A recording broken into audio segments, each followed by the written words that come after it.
I was unceremoniously rejected from my room. Yeah, I know. Alright guys, welcome to round 4 of SDO. In OG we have Sam the different. OO NLSIU, TG with DDI Armour, CO we have, what is this? ASEAN. ASEAN. Alright, to begin, I'm very annoyed by the time. Yeah. I'm going to time, but so he's going to time, but you can time each other.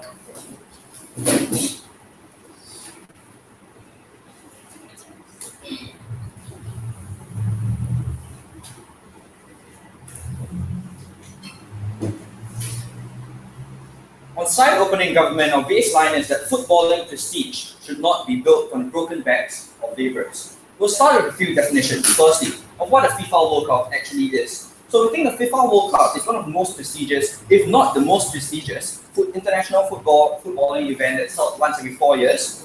But secondly, it's also the pinnacle of football achievement. So basically, all professional footballers aspire to play in the FIFA World Cup. But more than that, FIFA World Cup is also about the community that it builds, right? It's about uniting differences, uniting countries despite their differences. And lastly, it's also about pushing causes. And that explains why the FIFA World Cup always has a long-standing tradition of the No to Racism campaigns. And that's why we think that pushing causes has been a part of the history of the FIFA World Cup. So let's go on to talk about our stance in opening government. So our stance is very simple: that nations should not send a national squad of professional footballers to the 2022 FIFA World Cup in Qatar. And for what reason, right? So in light of the recent happenings in Qatar, where there are egregious human rights violations in Qatar. For example, migrant workers having their passports seized so that they cannot leave Qatar, so that they have to stay in Qatar and continue working on the stadiums, working on the hostels, the venues that they're going to use for the FIFA World Cup, right? And more than that, it's also about egregious human rights violations in terms of the poor working conditions, the poor wages, the destitution that the migrant workers are put through. And that's what we have to take a stand against. So we're going to forward 3 arguments to you, 2 in me, 1 in my deputy. So thank you, sir. Firstly, on the principal justification behind our policy. Secondly, on what we hope to achieve through our policy. And lastly, my second speaker will be talking to you about how this sets a precedence for the advancements of human rights. Thank you, sir. Not yet. So let's go to my first argument about the principal justification. I'll split this into 2 tiers. Firstly, why sports? Secondly, why international sporting events? So firstly, why sports? Well, we think that simply sports is a good vehicle to promote social messages and political messages. Why is this the case? Because we think that sports is intimately linked to the human condition, in which it's not just about competition, it's also about the friendliness that comes with sports. And we think that, this has always been the case, right? Where sporting events have always been used to push political messages. For example, the 1968 Olympic Black Power Salute, right, where they used it to push a political cause for the African Americans. And that's why we think that's a similar paradigm in our case, where we'll use the FIFA World Cup as a platform to push a political message. No negatives. So let's go on to the second tier about why international sporting events, because this is more linked to this motion. So why international sporting events? We think that international sporting events, large-scale sporting events like the FIFA World Cup, is likely to draw a lot of attention to this issue. Why? Firstly, because of the large outreach and the large scope. And we think that this is the case simply because of the vast scale of countries that are involved. For example, we wouldn't be pushing forward a message, or we wouldn't be mandating for countries to not send their footballers to a small league cup, for example, because we think it wouldn't have the same outreach and the same scale of reach as a FIFA World Cup. Secondly, it's also because the FIFA World Cup is closely watched by people. And we think that this is because international scrutiny means that, simply the cause gets promoted to more people. And why is this the case? Because we look at viewership ratings all around the world, right? Whenever it reaches like the FIFA World Cup or the Rugby World Cup or the Olympics, no thank you, sir, viewership ratings simply soar. And we think it's because people want to watch sporting events like these, and using sporting events like these as a platform is simply the most efficient tool. So moving on to my second argument about most important tool for what, and that's where we say that we would like to forward the cause, in this case, no thank you, sir, about human rights violations and stopping them in Qatar and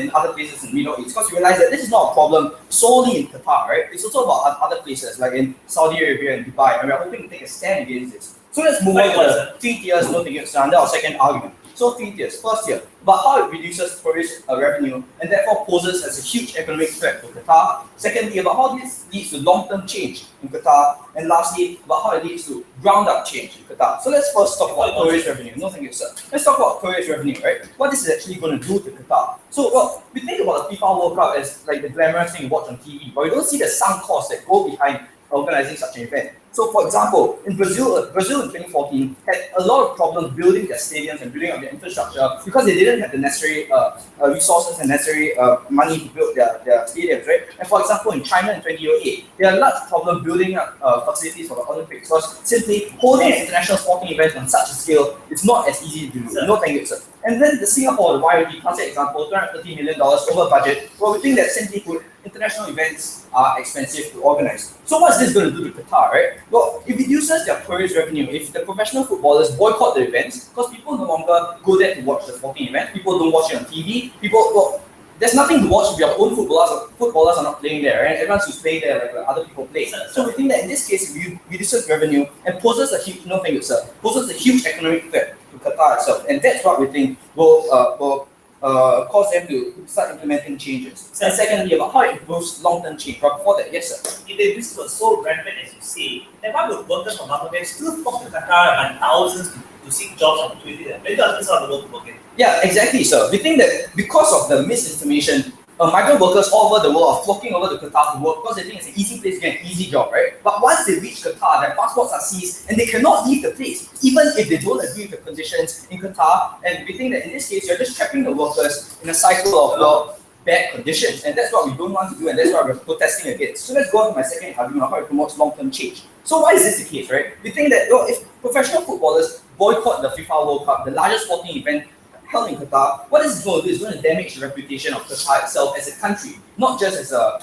sporting hub, right? And we think that this is the case because if you damage the reputation of the country itself, what this is going to do is that people are going to start viewing the country differently. Right? They're going to think, why are professional footballers not going there to play in the largest football arena in the world? And that's where we think will inspire the government to start implementing policies. That's correct. No, thank you. Remember that correct for the human rights violations. But to quickly go on to my final tier. And my final tier is simply that it promotes ground-up change. Well, the problem in Qatar is not so much that there isn't political will to change. It's that people know that stuff are going on, but they don't know how big of a problem it is. And that's where we think that if you use the channel of an international sporting arena, one of the largest sporting events in the world, to tell people that, well, this is actually a pretty big problem, right? Because if you don't see other countries coming over to your country to play like in the largest football event in the world, you will know that this is actually quite a large problem, and you actually have more motive to actually spur your government to make change. And that's where we think that we'll have more inspiring political change from the ground up. And so for all these reasons, I'm extremely proud to stand inside government. Thank you. I thank the Prime Minister for his remarks and I invite the legal opposition to engage in such.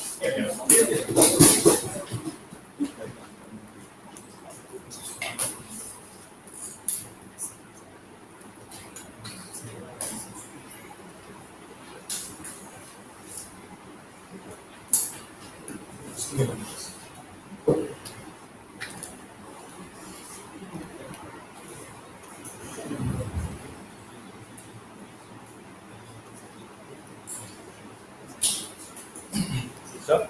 Yeah, sure.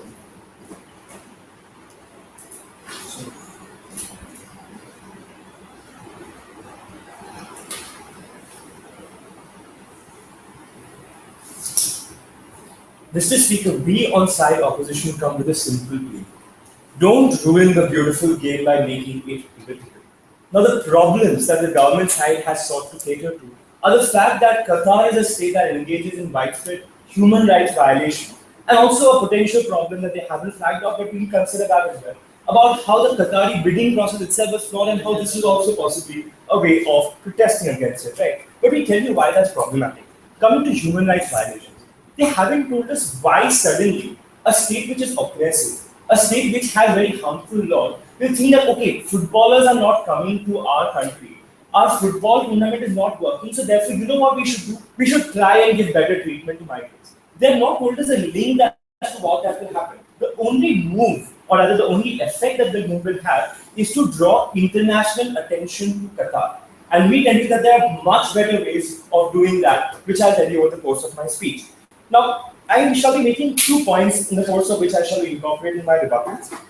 First point, as a matter of principle, sports should not be an avenue for protest. And second, even if you were to make an avenue of protest, then a boycott is the worst possible solution in this particular case. So coming to the first point, right? So they came and told you that sports is a good vehicle because it draws a lot of attention, and also told you that it helps in uniting countries. Mr. Speaker, we feel that the role of sports and something like football lies in the fact that it's a safe space outside political relations, right? We tell you that it is something that can bridge shadow lines of race, ethnicity, and nationality. It can celebrate this commonality that people have in their love for this sport that is football, right? And it can serve a great purpose when you have two countries that are not willing to even engage with each other, even diplomatically. Sports can be the key to have bridging the gap, right? So, from where I come from, after the terrorist attacks that happened between India and Pakistan, there was a tremendous amount of animosity between the two countries. What was it that brings it through? A World Cup, a tri-series between the two countries, where both of them played each other. When Indian and Pakistani fans watched the same game, they cheered for their teams, and that we feel is the role of sports. It is an avenue outside, not taken. It is an avenue outside political relations. What will happen if we go by the government's rule, right? Sports will become an avenue for political grandstanding, right? So they gave you the example of the Black Power protest at the 1968 Olympics. Let me ask you this, sir. Nothing. What do you remember about the 1968 Olympics apart from this protest?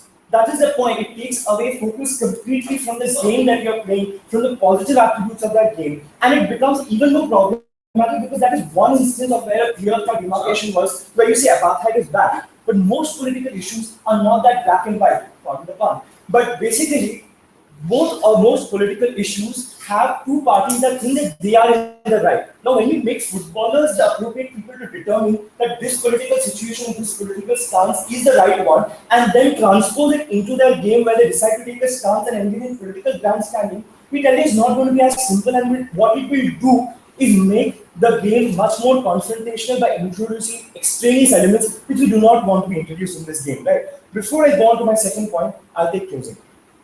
Right. So you speak about the game should be political, but you're supposed to be done as a means of reaching diplomatic gaps. Which is it and why? I'm sorry, what? You first told us that games shouldn't be political, but you want to use sports to bridge diplomatic gap, e.g. between India and Pakistan. Which is it and why? Yes, we clearly told you that that sports, especially football, should not be a way of making political statements. So suppose two countries like India and Pakistan. India and Pakistan should not use sports to say that, oh, because you bombed our country, therefore we shall not play this tourism or this series with you.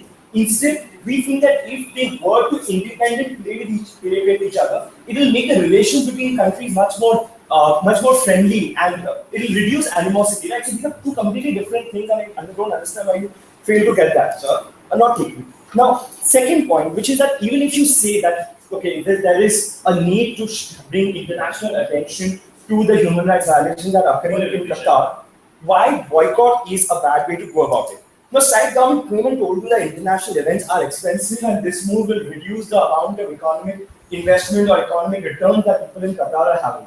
What they fail to analyze is that what is the impact of this going to be on the people of Qatar? Because in the society of Qatar, we have tremendous income disparity. So who will this move hit the most, right? It will be those workers who are working in building up these World Cup stadiums who will not get paid. It will be the lower class people who would have otherwise benefited from the influx of tourism and economic activities, right? Because what will the rich people have? They will not buy an additional limousine. But their move, where they target to, which their whole plan is to make Qatar economically worse off, will be most harmful for the very people that they're trying to have better human rights for, which is really contradictory.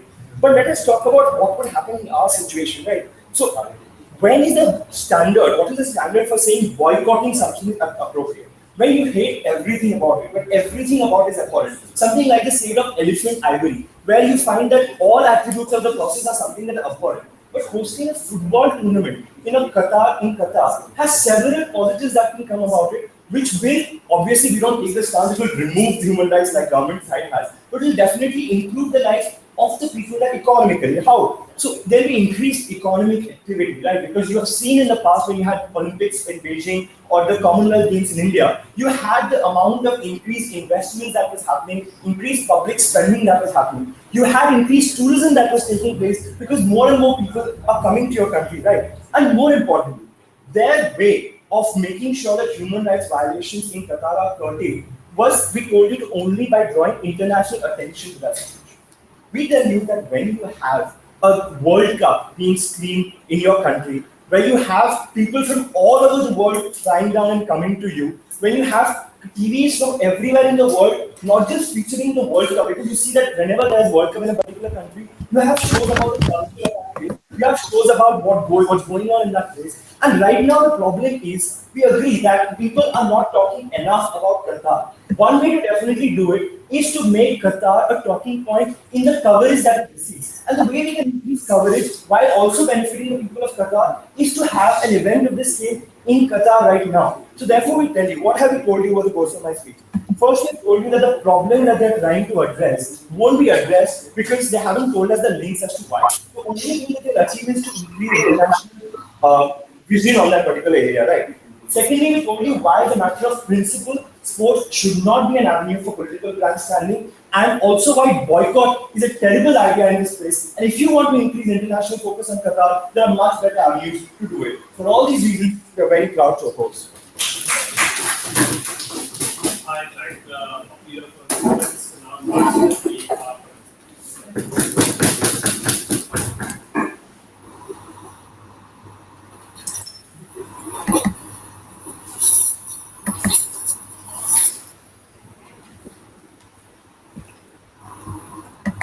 to ask two questions. Firstly, what exactly are political agendas and grandstanding? And second, what are the practical effects of such a stance? So first, on political agendas and grandstanding, here's what I'm going to deal with most of what came up from leader opposition. Now, they told us first that sporting avenues should not be a place for political agendas and grandstanding. If you look at it carefully, as a matter of fact, there have been many aspects of sport which have already been permeated by many of these things with regards to human rights. And here's what I'm going to differentiate between human rights and what are political agendas. If we look at sport currently, the reason why we have so many things, such as FIFA's campaign against racism, in Israel, why we have campaigns against religious discrimination, and teams that are only made up of Jews, similarly against sexual discriminations in the English Premier League and many other leagues, is because we recognize that sport is about the celebration of human achievement, regardless of who you are as a person, and the upholding of those basic human rights. Given this understanding, we therefore recognize that such things as we were talking about in our Prime Minister, about basic human rights from this perspective of these migrant workers and the basic things that they deserve, is not a political agenda. So having cleared that up, the material that we brought to you in our first speaker, in terms of why